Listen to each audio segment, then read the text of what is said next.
Hello! Drop challenge na naman for today. It's Saturday morning. Ito ang ating i-drop.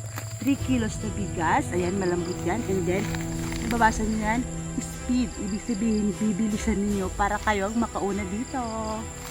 Dito tayo mga ka-joyful. Ayan. So, mayroong kamote ng kahoy dito Ayan, nandito lang siya. Ayan siya mga ka-joyful ha.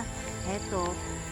Pero bago yan, kailangan nyo mag-subscribe sa ating YouTube channel, Amsa Joyful Giver.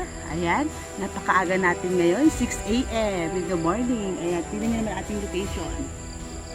Salay to Buena Vista Road. Ayan, nakikita yung location, mga nyugan at saka mga, bukid.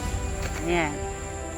Have a blessed morning, have a blessed day for today, mga ka-joyful. Ayan, bilis, speed na tayo, bilis.